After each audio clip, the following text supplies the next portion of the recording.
Myntkörfulánin eru ólögleg samkvæmt dómi Hæstaréttar í dag. Þúsundir Íslendinga eru með slík lán bæði vegna húsnæðis og bílakaupa. Gengistryggð lán eru ólögleg samkvæmt dómi sem Hæstiréttur kvað upp í dag. Dæmt var í 2 málum samhliða skuldurum í vil. Í fyrra málinu dæmdi Héraðsdómur Reykjavíkur mann til að greiða SP fjármögnun 4,3 milljónir króna. Í seinni dóminum úrskurðaði Héraðsdómur lán frá lýsingu ólögleg og vísaði til laga vexti og verðtryggingu. Hæstiréttur tók málin fyrir samhliða, enda snúast þau bæði lán af því tagi sem kölluð hafa verið myntkörfulán eða gengisbundin lán. Þá átt við það þegar skuldbindingar í íslenskum krónum eru tengdar við gengi erlendra gjaldmiðla. Slík lán voru mjög algengi í bílaviðskiptum og eins í fasteignaviðskiptum. Hæstiréttur sker mjög afdráttarlaust úr það að þetta er lán í íslenskum krónum eins og við höfum alltaf haldið fram. Hann segir síðan bara einfallega að gengistrygging slíkra lána sé ólögmæt. Þá stendur væntanlega bara eftir að ákvarða í hverju tilviki hvort að menn hafi raunverulega veitt lán í erlendri mynt, hvort erlend mynt hafi þá raunverulega skipt hendur eða ekki. Og því miður þá held ég að í flestum tilvikum sem varða einstaklinga að þá sé það þannig að erlend mynt skipti aldrei hendur, heldur fengum menn lánasamningana greidda út í íslenskum krónum og ég tel að það sé það sem sé megin atriði í því hvernig á að skýra þessa samninga. En hvað þá til ráða? Ég tel að rétt niðurstaða í þessum málum sé sú að lánþegar greiði upphaflegan höfuðstól tilbaka ásamt þeim vöxtum sem samið var og lánin verði þá leiðrétt miðað við þá stöðu þeirra að frádregnum þeim greiðslum sem þegar hafa verið greiddar. Og þá erum við komin í beina útsendingu hingað í Alþingishúsið og til okkar er komin Steingrímur J. Sigfússon, fjármálaráðherra.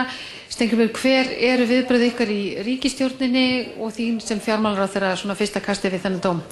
Já, þetta svo sem kom ekkert á óvart, eða þar að segja við vorum ágætlega undir það búin að dómur gæti fallið á mismunandi vegu og það var búið að kortleggja það og skoða hvort að viðbragða þyrfti við. Það er ljóst að dómurinn dæmir lán með erlendri viðmiðun ólögmætt á grundvelli orðalags í þessum tilteknu lánasamningum. Þannig að væntanlega er niðurstaðan svo að þetta skuli þá meðhöndlast sem íslensk lán. Hins vegar er ekki kveðið á hvernig með vaxtaþættina skuli fara og þá er spurningin hvort að í lögum eru fullnægjandi ákvæði til þess að afgreiða það mál. Það eru í lögum ákvæði hvernig með skuli farið ef að lánssamningar eru dæmdir ólögmætir og þá skuli gilda tilteknir vextir og farið með þau með tilteknum hætti. Þannig að það sem nú verður yfirfarið hvort að þetta þá bara fullnægjandi eða hvort einhverja frekari viðbragða þarf við. Og þetta verður bara gert yfirvegað og skoðað og liggur fyrir á allra næstu dögum. Hvort þarf einhverjar beinar aðgerðir af hálfu yfirvalda eða hvort að lög eru fullnægjandi til þess að leiðbeina það hvernig með máli skuli farið. Þannig að þú getur ekki sagt þá á þessu stigi hver staða annarra skuldara er? Nei, það er ekki hægt kannski svara því nema að skoða það betur hversu fordæmisgefandi þessi dómur gagnvart lánasamningum sem kunna að vera með öðruvísi orðalagi, en það er ljóst að allir sambærilegir og algjörlega hliðstæðir samningar eru þá ólöglegir með sama hætti og skulu meðhöndlast sem íslensk lán væri að ræða. Gerðu þú eða þið ráð fyrir þessari niðurstöðu? Já, við undirbjökum okkur undir hana, þetta gæti farið á þennan veg, nákvæmlega eins og það fór að lánin eru dæmd ólögmæt en það er ekki tekið á því nákvæmlega hvernig farið skildi með lánin og vaxtaþátt þeirra, þannig að við vorum undir það búin og það er sömulegis búið að kortleggja hvaða svona efnahagsleg eða fjárhagsleg áhrif þetta hefur. Ríkisstjórn, nefnd fjármálastöðuleika, Seðlabanki og fjármálaeftirlit eru allir vel undir þetta búnir í sjálfu sér. Steingrímur, þakka þér kærlega fyrir þetta. Gengistryggð bílalán eru ólögleg samkvæmt dómi Hæstaréttar, ástæða til að fagna á þjóðhátíð á morgun, segir lögmaður. Þorri allra gengistryggðra bílalána og hluti húsnæðislána landsmanna var að líkindum dæmdur ólöglegur í tímamótadómum sem féllu í Hæstarétti nú síðdegis.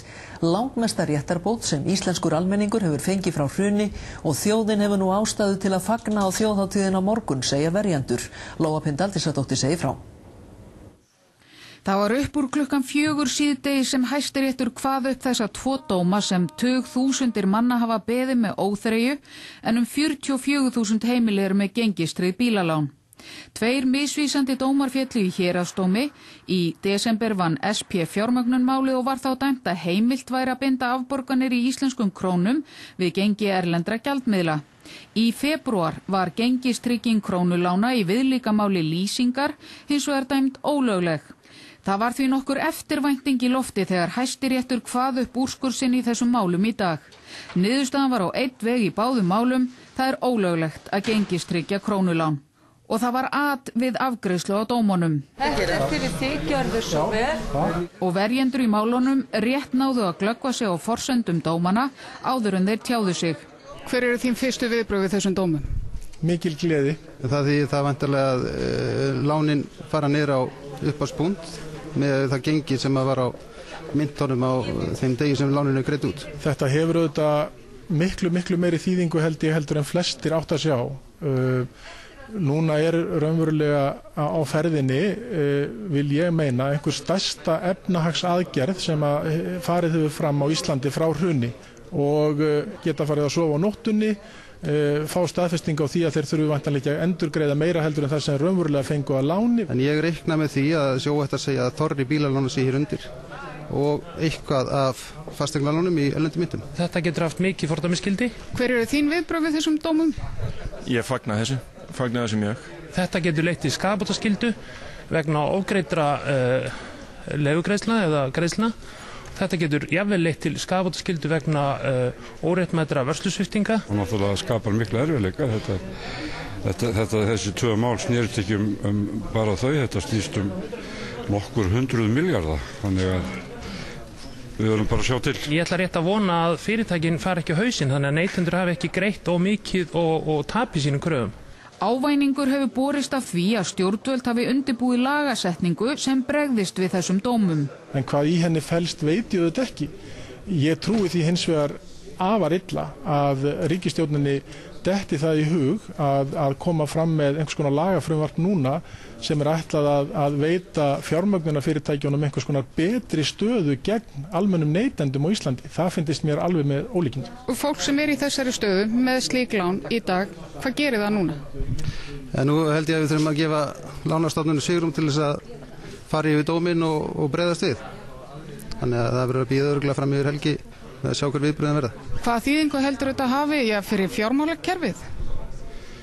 Guðsjálf, ég stjórna því ekki. Ég býst nú við að það verði eitthvað pöð á þeim bæjum.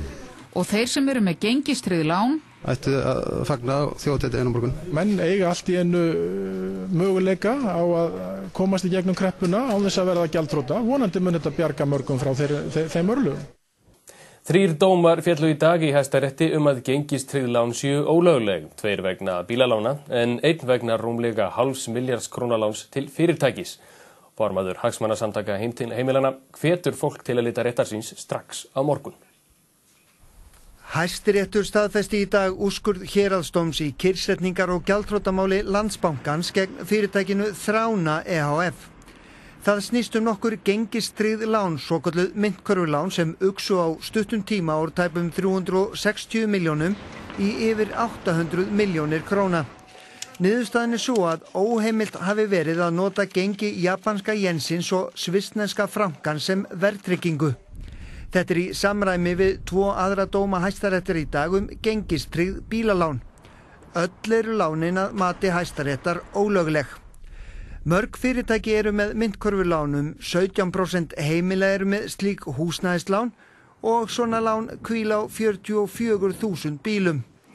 Stjórnvöld skoða nú hvað skuli gera í kjölfar dómana í dag, en hvað eiga almennir skuldarar að gera?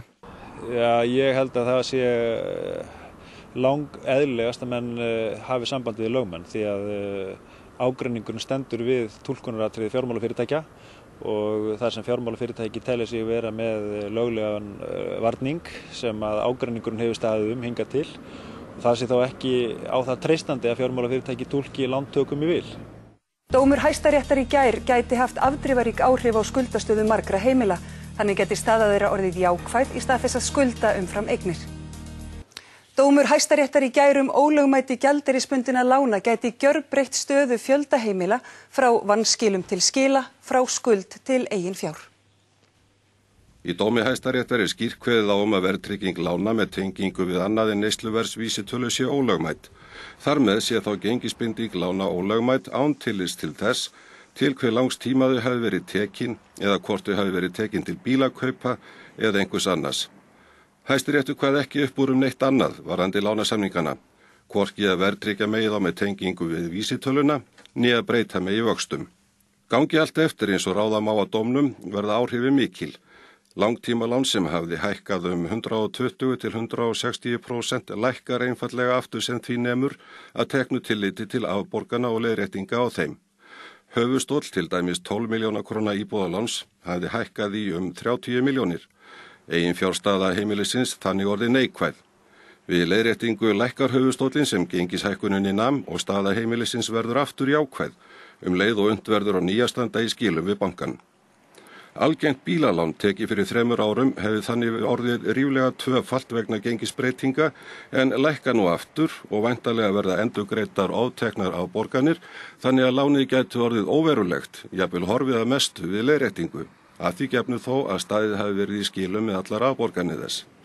Þetta verða þó að gilda almenni fyrirvarar, þar sem ekki liggur enn fyrir viðbrögð fjármálafyrirtækja né stjórnvalda við Hæstaréttardóminum, annað en yfirlýsingar að skoða málin vandlega og ákveða því loknu hvað gera skuli. Neyðarfundir voru í eignarleigu fyrirtækjum í gærkvöldi í kjölfar dóma Hæstaréttar í bílalánsmálunum. Þá voru starfsmenn SP fjármögnunar við störf í dag á sjálfan þjóðhátíðardaginn. Forstjóri fjármálaeftirlitsins segist ætla að funda með fjármögnunarfyrirtækjum á næstunni vegna málsins. Þorbjörn Þórðarson segir frá. Samtök fjármálafyrirtækja boðuðu fjármögnunarfyrirtækin á fund sín í gær til að ræða niðurstöðu Hæstaréttar. Þá voru neyðarfundir haldnir og funda fram á kvöld bæði hjá Lýsingu og SP fjármögnun í gær. Hjá SP fjármögnun voru menn við störf í dag á sjálfan þjóðhátíðardaginn til að fara yfir niðurstöðu Hæstaréttar. Samkvæmt heimildum fréttastofu voru forsvarsmenn SP fjármögnunar mjög áhyggjufullir yfir þeirri óvissu sem þeir telja að niðurstaðan fel í sér, en rætt hefur verið að hugsanlega komi stjórnvöld til með að veita leiðbeiningar hvernig eigi að endurreikna lánin. Eitt starfsmaður SP fjármögnunar sagðist gjarnan vilja geta svarað því hver næstu skref yrðu og hvernig lánin yrðu reiknuð, en sagði það í lausu lofti á þessari stundu. Gunnar Þótt Andersen, forstjóri fjármálaeftirlitsins, sagði í samtali við fréttastofu að fjármálaeftirlitið hefði sérstaklega undirbúið sig fyrir þessa dómsniðurstöðu. Hann sagði þetta kemur til með að hafa neikvæð áhrif á eiginfjárstöðu fjármálafyrirtækja og fjármögnunarfyrirtækja. Aðspurður hvort fjármálaeftirlitið kemur til með að veita leiðsögnum endurreikning lánanna, sagði hann það ekki ljóst á þessari stundu. Gunnar sagði að FME myndi koma til með að funda með samtökum fjármálafyrirtækja og forsvarsmönnum fjármögnunarfyrirtækja á næstunni til að ræða þá stöðu sem upp komin. Skuldir fólks vegna gengistryggðra lána hverfa ekki með niðurstöðu Hæstaréttar í bílalánsmálunum. Í raun komin upp óvissa hvernig eigi að gera upp lánin, en Hæstaréttur veitir ekki leiðbeiningar það í niðurstöðum sínum. Lögmaður skuldara segir þó að gera verði upp lánasamningana í samræmi við önnur ákvæði sem haldi gildi sínu. Það Þorbjörn Þórðarson aftur á ferð. 44.000 íslensk heimili eru með gengistryggt bílalán, en það eru ekki aðeins heimili sem eru með slík lán því fyrirtæki, verktakar, bændur og sveitafélög eru í sömu stöðu. Hæstiréttur komst að þeirri niðurstöðu í gær að óheimilt væri að tengja greiðslur vegna lána við gengi erlendra mynta. Skoða þar hvern og einn lánasamning, en flest gengistryggð lán falla undir dóminn. Með niðurstöðu sinni víkur Hæstiréttur til hliðar ákvæðum samningana gengistryggingu, en eftir stendur að önnur ákvæði samningana halda. Að minnstakosti þangað til ákvörðun hefur verið tekin annað af þar til bærum aðilum, það er dómstólum. En hvernig á að gera upp lánasamningana fyrst ekki má tengja fjárhæð þeirra við gengi erlendra gjaldmiðla? Ekki voru settar fram varakröfur af hálfu Lýsingar og SP fjármögnunar í málinu, ef svo færi að gengistryggingin yrði dæmd ólögmæt, því veit að dómar Hæstaréttar í raun engin svör við því hvernig eigi að gera þessa samninga upp. Björn Þóri Viktorsson segir að miða verði við að lánin verði gerðu upp í samræmi við önnur ákvæði lánasamningana sem haldi gildi sínu. Þá niðurstaðan svo að það hlýtur að gera þessa samninga upp bara miðað við upphaflegan höfuðstól þeirra í íslenskum krónum, að viðbættum umsömdum vöxtum, að frádregnum þeim innborgunum sem að lánþegarnir hafa greitt inn á frá því að samningarnir voru gerðir. Tökum dæmi 2 milljóna króna myntkörfulán sem veitt til 5 ára með 5% vöxtum sem tekið var í ársbyrjun 2008, en það stendur í 4 milljónum króna í dag. Draga skal frá höfuðstólshækkun lánsins vegna gengisbreytingar og jafnframt skal draga frá afborganir frá þeim tíma. Þar með standa einungis eftirstöðvar höfuðstólsins í íslenskum krónum ásamt vöxtum og vaxtaálagi. Miðað við gengishækkun hefur þessi skuldari þegar greitt rúmlega 1,9 milljónir króna af bílum sínum og því standa aðeins tæpar 90.000 krónur eftir. Sagði Þorbjörn Þórðarson og segir okkur næst frá því að gjaldþrota viðskiptavinur SP fjármögnunar hyggst höfða skaðabótamál á hendur fyrirtækinu. Þá verið að kanna grundvöll fyrir skaðabótamáli á hendur ráðherrum og yfirmönnum fjármálaeftirlitsins. Björn Þóri Viktorsson sem gætti hagsmuna skuldara sem var sýknaður af Hæstarétti af kröfu SP fjármögnunar í gær segist vera að skoða skaðabótamál á hendur fyrirtækinu fyrir hönd annara umbjóðanda sinna. Ég átti símafund fyrir í dag með umbjóðanda mína sem hefur verið gerður gjaldþrota af SP fjármögnun, misti húsið sitt og raunverulega bara á hrakhólum í dag og búið aðeins undir skiptum. Hann hefur beðið mig að kanna það sérstaklega hvernig sé hægt að ná bótum vegna þessara ólögmætu aðgerða þá. Það bótakrafa snýr fyrst og fremst að félaginu sjálfu. Björn Þóri einnig að skoða fyrir umbjóðendur sína hugsanlega málshöfðun gegn stjórn félagsins og forstjóra þess. Hann einnig að skoða hugsanlega málshöfðun gegn ráðherrum og yfirmönnum fjármálaeftirlitsins. Hvað með viðskiptaráðherra, hvað með fjármálaráðherra, hvað með dómsmálaráðherra sem hefur látið vörslusviptingar viðgangast hér algjörlega án eftirlits. Hann þá að skoða málshöfðun gegn núverandi viðskiptaráðherra og núverandi dómsmálaráðherra. Já, það eitt af því sem verið að kanna. Það basically eins og þessir aðilar hafi haft alveg frítt spil og skotleyfi á venjulegt fólk.